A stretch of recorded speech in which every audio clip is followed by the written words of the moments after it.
Okay, another key element, especially in this day and age, is I get asked all the time, your best salespeople, who are your best salespeople? Kind of what's their trait? And the trait of the best salespeople is they're not really selling, they're solving. So what you're really looking to do is solve problems for your clients, not necessarily sell them something. And so the analogy, and this is why we have these photographs of a doctor, and I always like to use this analogy, but if you're suffering from some kind of issue, let's say back pain, and you go into the doctor and you say, doctor, my back is killing me. I've had this pain, can you help me? And the doctor says, well, first, let me tell you all about the dissertation I wrote when I was in college, and I want to show you my transcript. I'm really smart, I got great grades. Let me tell you about all the surgical tools I use, and I'll show them to you. I would venture a guess that for most people, that would be a big turnoff. Now imagine walking into a doctor's office and complaining about the back pain, and the doctor says, okay, imagine waking up in 3 weeks without any pain ever again. I, as a consumer of that, would be, where do I sign? What do I need to do, right? Because in the end, what I'm interested in is the outcome. His or her experience and tools and all those things become a vehicle or a platform to providing that value. So the product or service that we sell is just a vehicle to deliver the outcomes for a business owner. And by focusing on the outcomes instead of the actual how, that's really important. And I think that's really effective.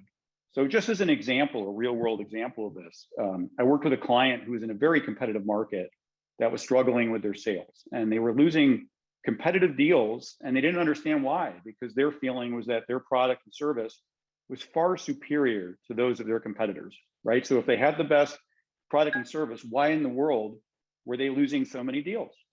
And when I started working with them, one of the first things I did was I asked for debriefs with the customers after lost deals. So a chance to talk to a company that didn't go our direction and ask them why they didn't.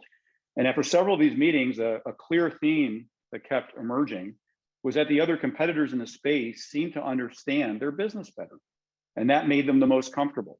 There was nothing wrong with our products and services, but it felt to them like it was a sales pitch instead of someone really trying to understand how to solve their problems. So I had all of the reps, the sales people at the company, pitch their sales decks to me. And to a person, the sales presentations followed what a lot of you on this webinar are probably used to when you get a sales pitch, which is, this is our company, these are our locations, these are our products, these are our customers and accolades, right? It's everything about us, and so on and so on. And the first time the customer was even mentioned was something like slide 12, about 15 minutes in. So we immediately changed the sales approach to stop selling and pitching and to take more of a diagnostic approach. So the questions were about the company. We came in with a point of view about their business challenges. The very first slide is, why are we here? We're here because of you. And we had a saying that if you're selling, you're losing. So it was never about the selling, it was about the diagnosing and prescription. So it's from that point forward, everything shifted from the focus being on the vendor to the focus being on the customer. And just fast forward to wrap the story up, the next new sales cycle that they had of significance after all of this was the same known competitors, the same salespeople at my client side, but with our new diagnostic and probing approach, we won the deal.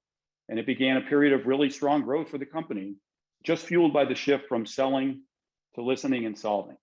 So the takeaway action item for all of you here would be, take inventory of your current sales process and the way in which you pitch and present your company's product and services. And instead of launching into who we are and what we do, start with a baseline understanding of why we're here, what your prospect or customer's issues are, and getting validation from them during the meeting that you've got it right. Did I miss anything? Are there a couple things you should add or remove to make sure I have a true understanding of your business problem? Say it back to them, and then ask further questions that qualify, dig a little bit.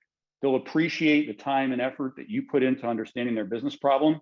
And at the end of the day, you'll see an improvement in results.